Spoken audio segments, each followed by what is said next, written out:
Alrighty, I'll get going now. Let's go. Let's see. Just to set the date and time. I'm Steve Hodgson. Modern Asset Management. Today is the middle of a national panic attack. And let me get a better microphone. Hang on.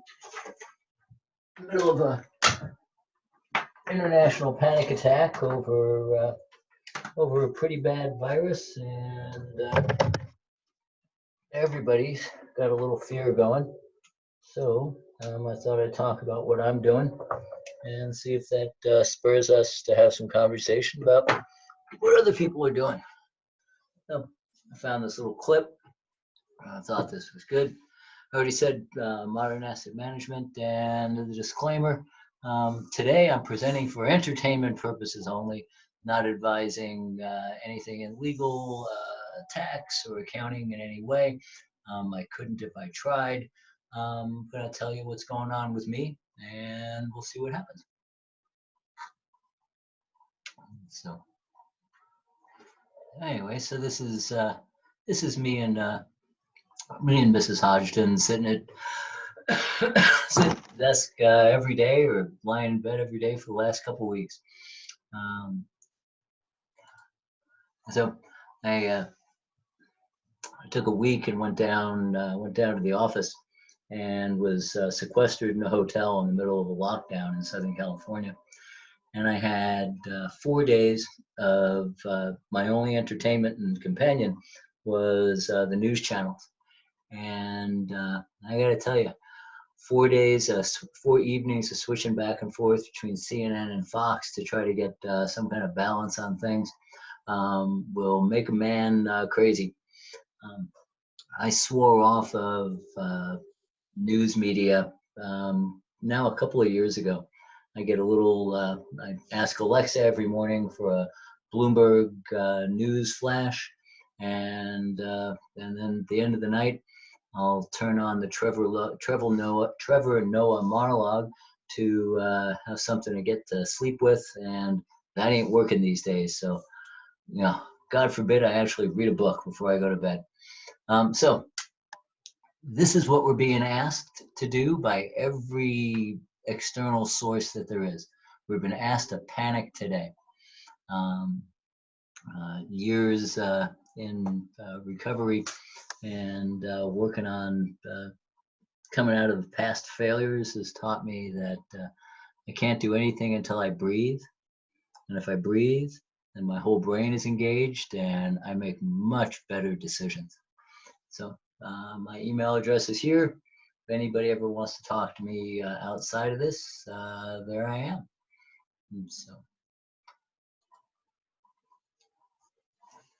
So it's a roller coaster everywhere, right? So here's poor little Boeing Airlines, or Boeing airplane manufacturing. It's part of the backbone of the United States. They make all their money from the government, and how could they ever have any trouble? It's not like people returned all the airplanes. It's not like we took the airplanes back to the store and returned them. They had a 52-week high of $400. And in this, it went down to 89. Right? 80% of its value evaporated. Right? So, holy smokes. But did this happen to you? It did not happen to me. I took a really serious hit, but I did not lose 80% of every penny I had. Right? So, so the stock market insanity, my stock portfolio, I have a portfolio of REITs that lost half. Okay, well, they lost half. I don't need that money to pay the rent today. And so, and did this happen to everything that you owned in the last crash? I tell this story almost every time we have one of these.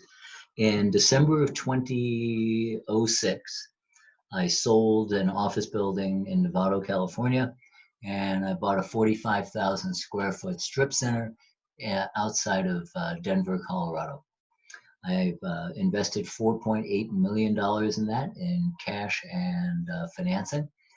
And by March of 2008, I couldn't, that building was worth $2.5 million. So I lost nearly half. In March of 2008, it was also 80% economically vacant. I had a couple tenants that I was let stay just so the place looked filled up.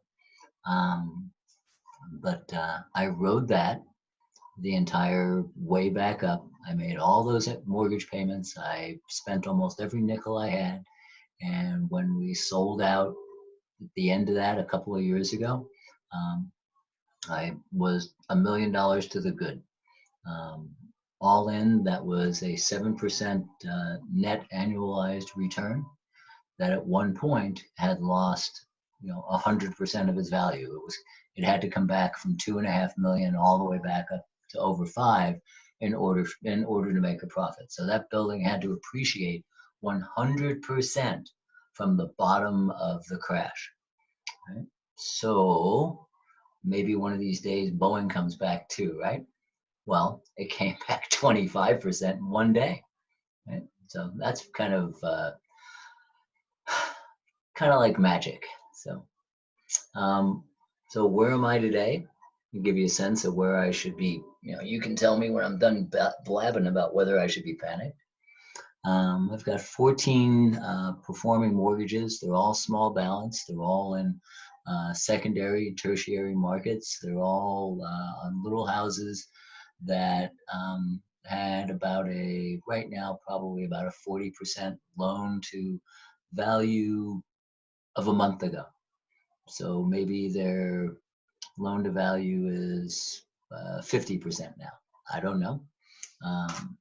I have several rentals, and as of a month ago, everybody was paying their rent on time. I've got 4 defaulted mortgages that are somewhere in the throes of a foreclosure or notice of default. I have an online kind of fintech. Well, it is a fintech startup that is writing unsecured subprime loans. We write 100+ loans a month for all manner of things: gastric bypass surgery, tax, debt settlement, online coaching, and were and are looking to expand that. I buy loans from merchants, and I buy them at a discount. And so about 2/3 of the file is current, and the rest are in some stage of delinquency. It's a heavy, active file that requires a lot of work, which is all outsourced. And it's been a profitable business for the last couple of years. When I brought in a young partner who fills in all of the gaps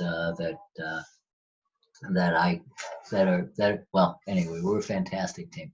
Nick and I do pretty cool stuff. So what's happened today?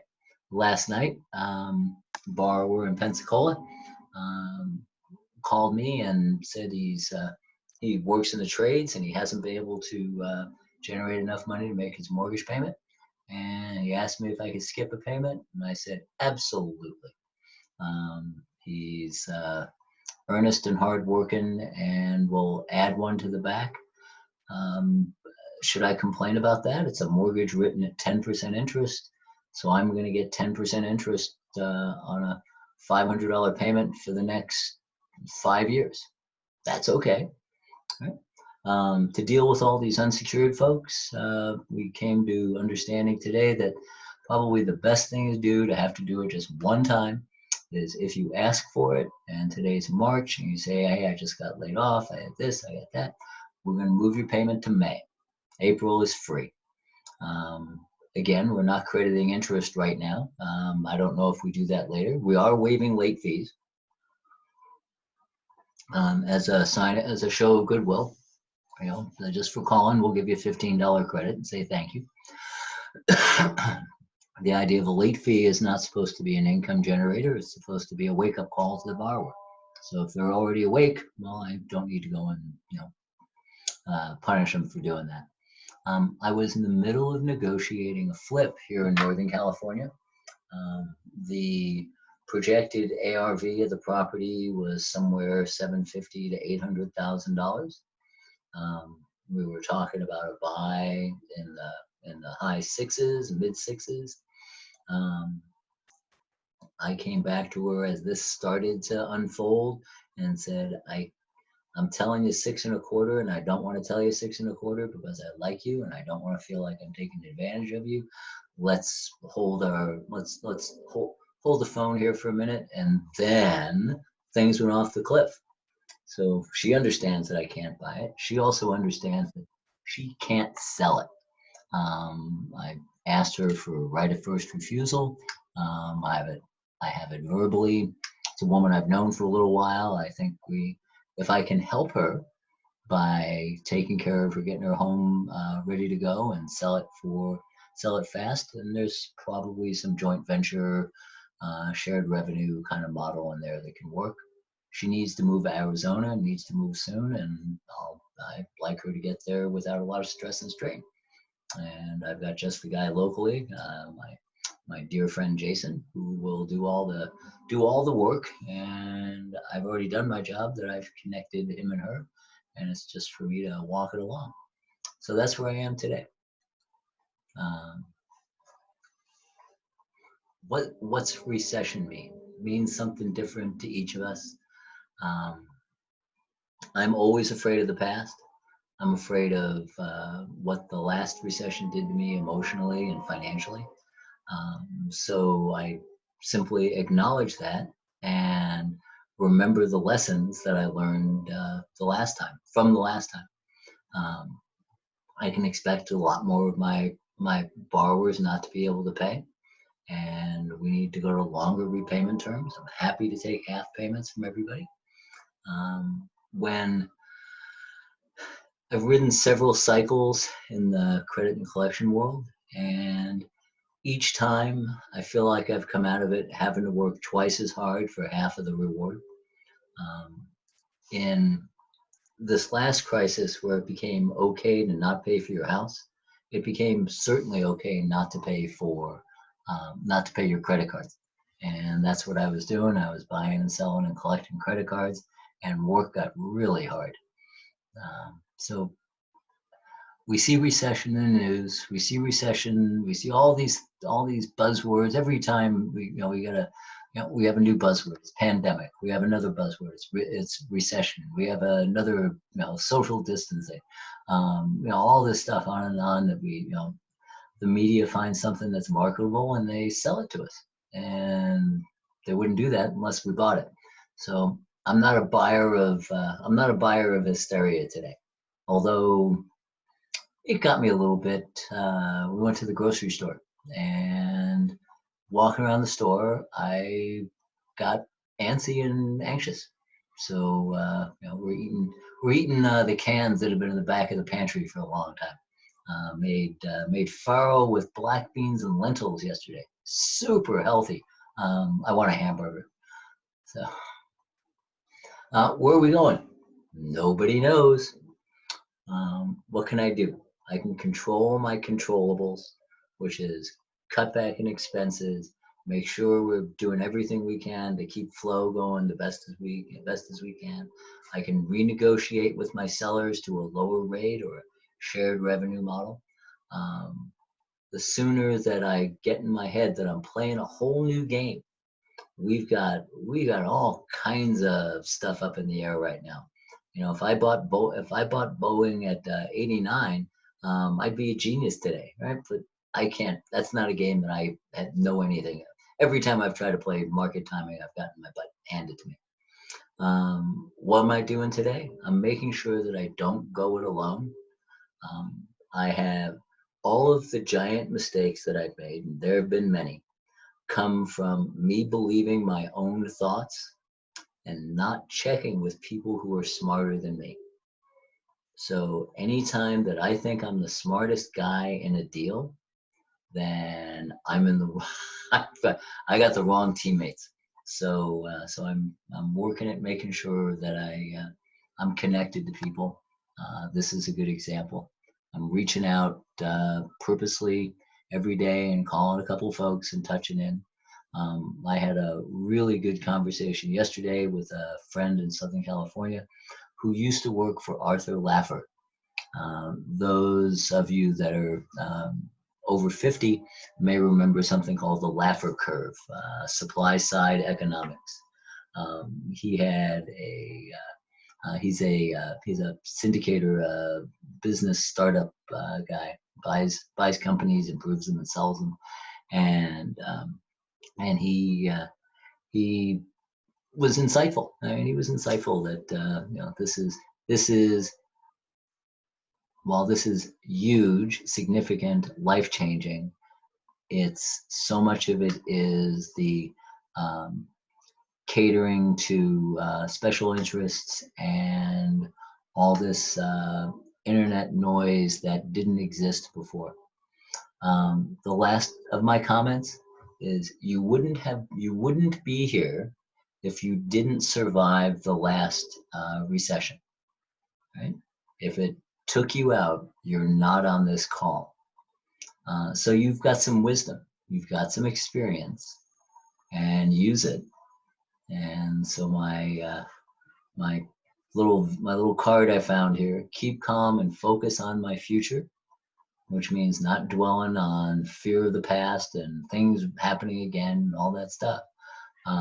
But get busy, get to work, and start getting a little cash aside or making connections with people with money. We're going to have some great opportunities. And if I had known that 2009 and 10, I was running vacation rental business in Palm Springs, and I had no idea that Palm Springs was on sale for 2/3 off. I had no idea. I was completely sucked into the panic and was watching a company just go right down the tubes. I paid hundreds of thousands of dollars to keep people employed, hoping that things would get better. Anyway, I survived. You'll survive. Uh, so there we are. That's tonight's presentation, and we are opening the floor for comments and questions and all kinds of good stuff. All right. So, I see people in the chat. Sorry. It's a private message from somebody.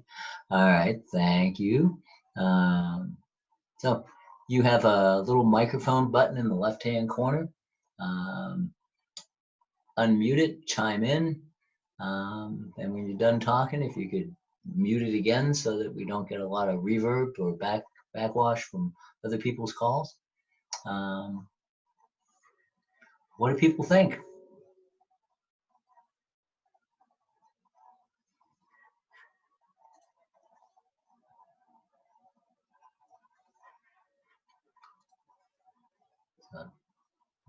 Now you're getting your money's worth. You can see me in the office bedroom.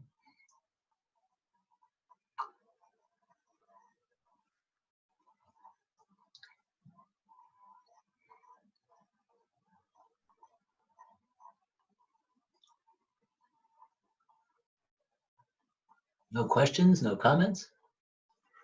All right, well, I appreciate the 8 of you joining in this week. As you saw, my email address is on there, steve@Modern Asset Management. And if you need anything, want anything, I'm here. I'm a buyer, not today. I'm a buyer probably in a couple of weeks. We're still chasing some stuff in Gary, and I think there'll be opportunity back down in Pensacola and Gulf Breeze, where we just completed a project a couple months ago. There's opportunity out there. So take a deep breath, cut the news time in half, and everybody will all be happier. I'll see you next month. And what we got? Wade, I have a question. Okay. Yeah. So 2 questions that came out. Wait, Bettina has a question. We'll get her out there in a second. let me just take Matt's real quick. Matt Finch writes, curious what the impact to note holders would be if mortgage forgiveness is provided. So I know that in 2000,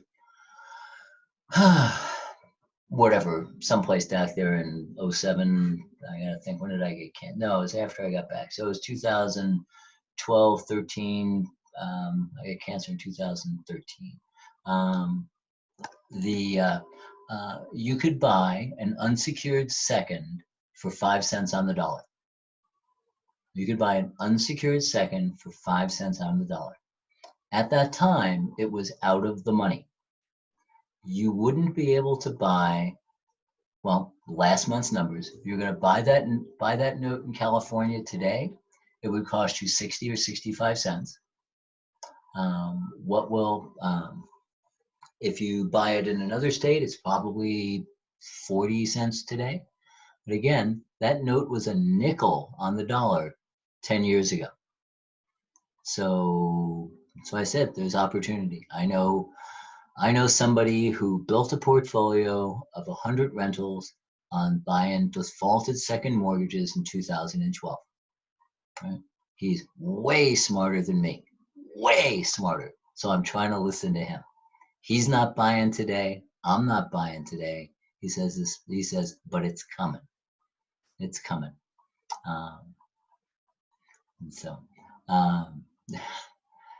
Bettina's got a question. Bettina, if you want to ask it, unmute your mic. And Cheryl asks, what will happen to vacation rentals? When will people start traveling again? They're making noise at TV right now that we're going to have to lift this ban because we get back to work. So let's see if we get this right. We need $2 trillion because everybody stays home. And before the ink is dry, we're saying you should get back to work now. So I had a trip going. I was supposed to be in Hawaii right now. I'm not in Hawaii. I'm in the bedroom. And when will I travel again? When it's safe. When it's safe. And that there's you got this pent up demand thing. What to do with a vacation rental right now? I think I go look for corporate housing. I think I'd look for corporate housing anyway over vacation rentals. I think 30-day rentals are the bomb. Let's see. Eric says, eviction's still going in Pensacola. I had a telephonic successful eviction today. All right. So, we don't have to do the dramatic face-to-face stuff, right? I'm a distance lender and a distance mortgage and rental owner. I own 10 properties that I couldn't tell you the name of the borrower. I couldn't tell you the name of where the house is. I've never seen a picture of it since the day, except for looking at it when I bought it. And Bettina sends a private message. Oh, Bettina, you should have said that to everybody. Okay. Do I see opportunities for more partials? That's too narrow a question. I think we're going to see all kinds of opportunities. Prices are going to go down, and people are going to have. If I'm a note holder, and I don't want to give up my. I believe this is a temporary fix, but I need cash. The best thing that I can do is sell you a year of my payments. I think that's a great thing to keep the long tail and get a little cash today. And do I want to sell you a partial? I don't know. Maybe. I don't know. So, can you hear me okay? Yeah.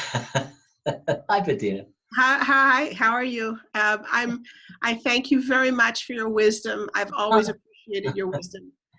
I'm just thinking,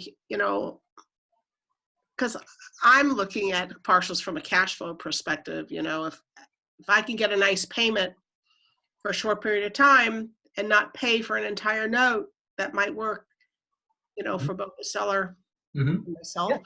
Yeah. I'm also thinking, because so many people took a crash, took a hit with the stock market, some portion of those investors are going to have to offload whatever real estate they might have in order to get some cash. I don't know. So, I've been on this whole week and last week conference calls and webinars after uh, just getting people's opinions and ideas, and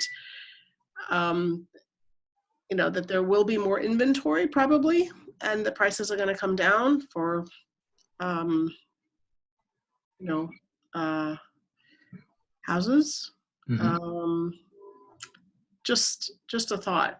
So and for notes as well, but I'm thinking also that perhaps folks that were landlords for the longest time and now they're experiencing rent, maybe they'll just say forget it, they want to sell it and provide opportunity for people that want to pick up properties that are less expensive. Well, and that was the carnage that I was in the middle of in 2010. We had a portfolio of 300 and some doors, and more than half of them, 160 or so, were vacation rentals. And of the 350 doors, say, if that's what it was, something like that, they were almost all one-to-one, one owner, one condo or house. It was one-to-one. There was mostly people in LA that had bought a condo in Palm Desert or Palm Springs. They were having it pay for itself with vacation rentals until they retired there. And those guys were stretched out, their mortgages got behind, and they folded. And so that's why you had $150,000 one-bedroom condos in Palm Springs go down to 50. Mm-hmm. You had $300,000 houses go to 120. They're not going to let those guys are not going to let that happen again.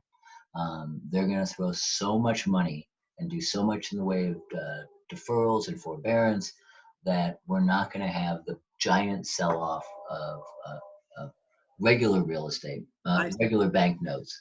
I see. The Black Rocks of the world have learned how to buy every REO available. Okay. So you're going to see that. The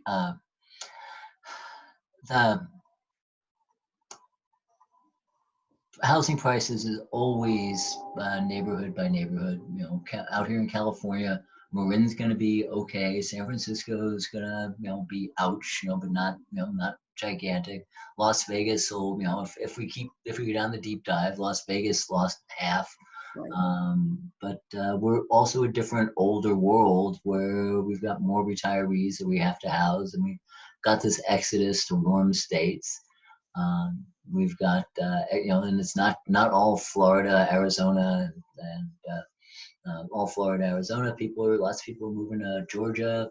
A friend from here just moved to Hilton Head Island, South Carolina. And we're doing the same thing we've been doing. Us older folks are gradually downsizing and adjusting. So I think people may change their minds on Section 8.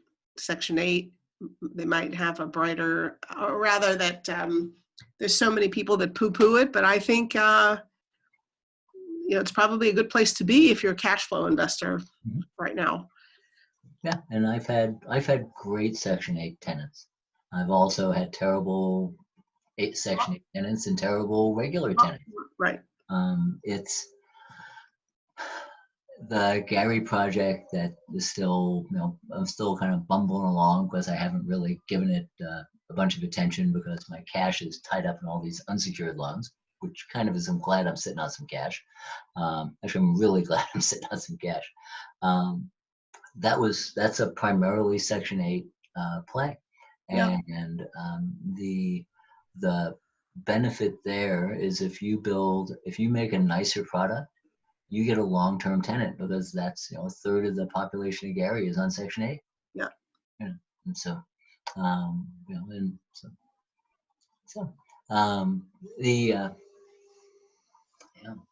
think folks that have Matt's got a question.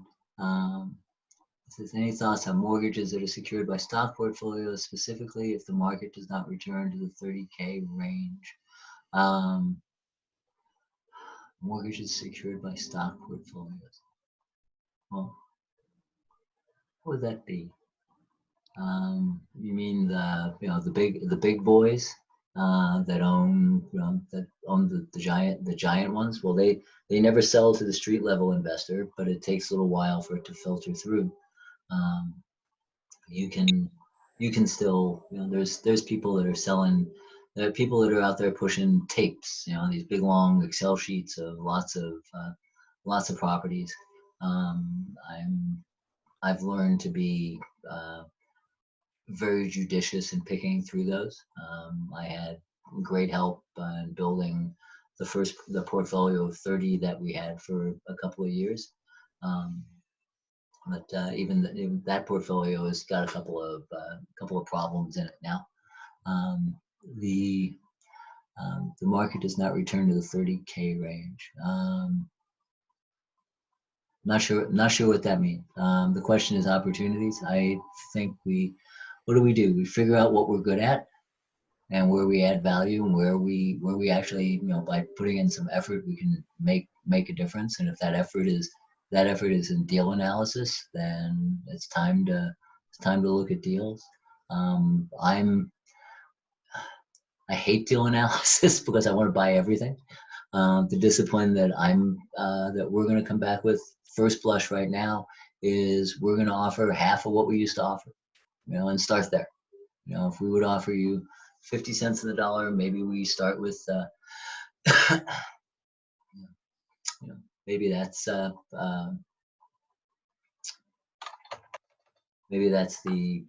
maybe that's where we start conversation. So and I'm looking at velocity. I think is more important to me now. Not getting caught in something that I don't have exits. Mm-hmm.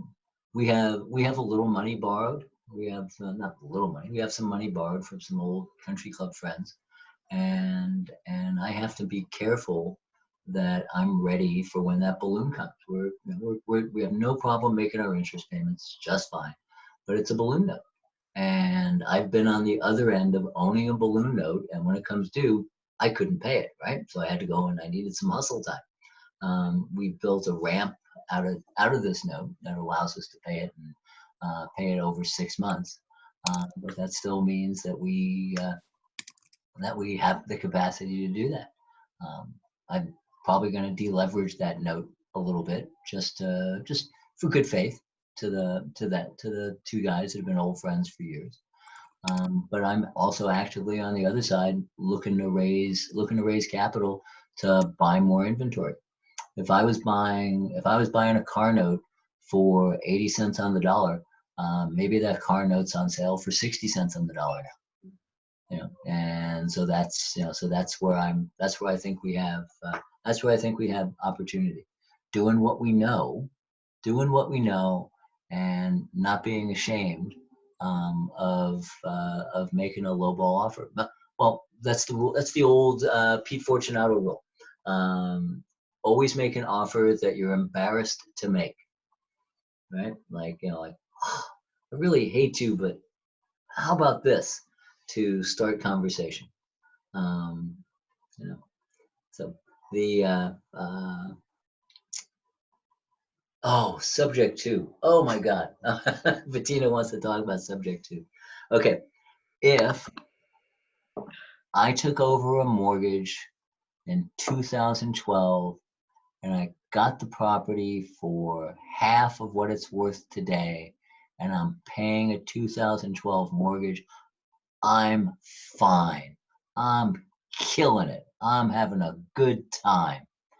If I did a subject to mortgage on this year's valuation, if at 90% LTV, if I bought something like that and the house goes down, I better be prepared to service that loan. Mm-hmm. Right? We're in a foreclosure action right now. We had some money in a second in a construction loan. There's a video that's called Linda Flora that talks about the history of me having to foreclose to get the investor group their money back. I started a foreclosure action. I did 2 of these things back in 2018. Yay, remember, everything was great. Um, Building another $7 million mansion in LA. This place is just amazing. Um, the builder walked off the job in November because he wasn't getting paid.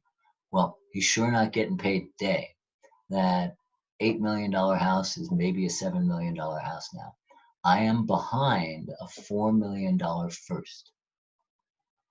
I can't service a $4 million first at 20% default rate interest. I cannot service that note. I can't make $55,000 monthly payments. So if you're going to buy a subject to, then you should be prepared and assume that you're going to have to take over that property, and that maybe that loan gets called due if you bought one of those 2% 40-year Chase and Citibank notes that are out there, that was the home run. If you could buy it, there's all these people got refied. They got refied out of 2010. They got put into a 2% 40-year note that took all of the unpaid principal, put it on the back end of the note, and that's this thing in the closet that's going to come and eat you. Right? It's gonna come and eat you. So you gotta understand the first and gotta be able to service it. Would I go buy a subject to first for a property that I had a use for? Absolutely. Absolutely. And I am starting to look. I have somebody who has a use for a large house in Orange County, a commercial use as a sober living house, and they're established and they know what they're doing. And if I can get a subject to or a lease option or something like that that has a big enough spread, then I think I would work on that deal. Mm-hmm. So, but again, it's you're gambling. You're gambling. And like I said, I'm behind right now. I've got $200,000 behind $4 million. Do I want this property back? Oh my goodness, no. I'm playing chicken with the lender, is what I have. I'm the first one to file, so he could come and buy me out. What he doesn't know is how low I'll go to get bought out, and I'll go because my basis, while my loan docs are 200,000, that's not my basis, right? And that's a whole nother offline discussion. But anyway. All right, so that's my. I just wanted to know your opinion about that. I don't know too much about subject twos and so forth, but I don't want to be eaten up. Like you said, I have to be very careful. But I'm just curious. There's so many different aspects of real estate, and I love the creativity of so many different ways you can make deals work. And this is just one thing that I hear about a lot because I've got some friends in Texas that do a lot of seller financing, and they do all kinds of real estate stuff. And the subject always comes up of this subject too. So I'm just curious to know what you think about it and what you know about it and how it can work under what circumstances. Almost every mortgage written today has a clause that says if the property changes hands, the note can be called. I see. How often that's called? Minuscule. Yeah. Unless you have this inversion where interest rates go to 10%. Remember 10%? My first mortgage was 13. Mm-hmm. Interest rates go to 10%. The bank then goes through all of their books looking for all these 2s and 3%, checking title to make sure it hasn't changed. Right? But again, if we're in the middle of a big recession and property isn't selling, they'll take the cash. They don't care. They don't care. But if the bank gets in trouble and a bank, what do they call them? My friend who works for the FDIC, just retired. He's an ombudsman.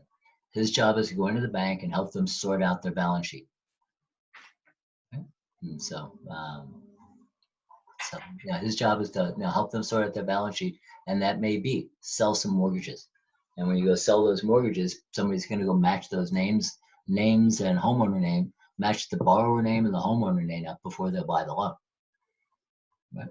And so I buy a subject to in a property that I can service. Texas, $150,000 house. I know a guy who lives up in Oregon, runs a very nice business doing that. David Campbell. Hassle-free cash flow investing. He's been helping people do this forever. But again, if you have a $150,000 note and the house is worth 100, Yeah. Well, then wouldn't that? But if I bought the note, if I bought in for cheap, then maybe. Yeah. You're also not personally liable. And the other side of that, though, is I have a moral obligation. I do, not everybody. It's not legal. I have a moral obligation. If I've told a homeowner, get out of the house, I'm going to make the mortgage payments for you. Well, I better make the mortgage payments for you, because he can't get another house. He can't get another mortgage as long as my mortgage is, as long as his mortgage that he walked away from is sitting on his credit report. Right. Right. So,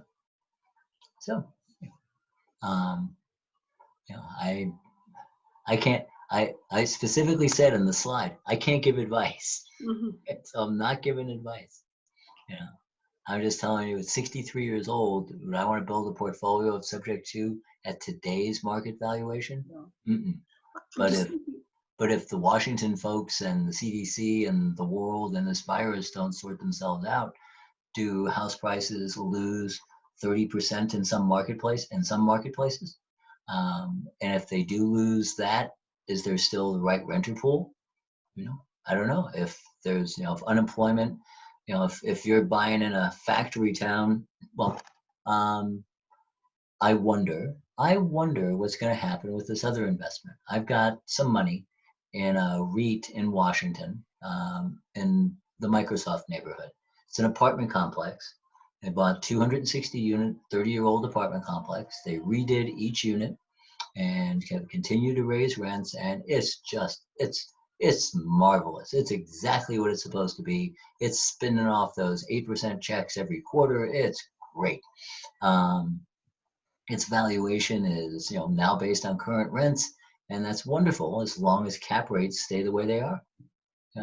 I don't know. Cap rate's going to go up or down. I have no idea.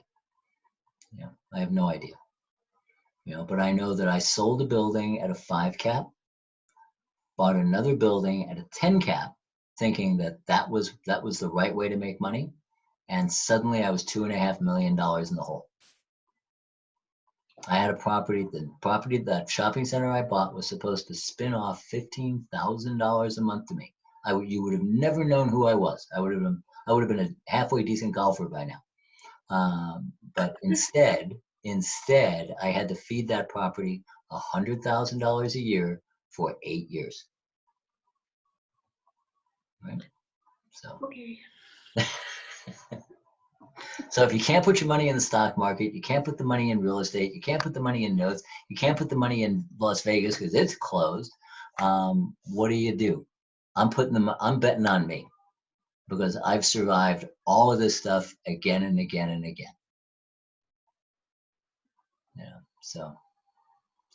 And always working at it. I'm still writing. I started last month writing second mortgages for home sellers who are equity rich and cash poor. Typical one is lent $10,000 for 8 months to somebody putting a small office building up for sale. They needed to get it painted and cleaned up. I lent them that money at I think it was 16%. It sits there until the property sells. I think it's this one in particular. This one is free and clear. I'm going to get paid, and it's going to clip along. I think it's 13.99 is what it is, 14%. So it's going to just sit there at 13.99 and collect interest. So Okay. Eric posts, do you feel that starter homes, affordable type housing are a safe bet in a military town? So I know you're talking about Pensacola. Do I believe in Pensacola? Well, we need to go look at current numbers.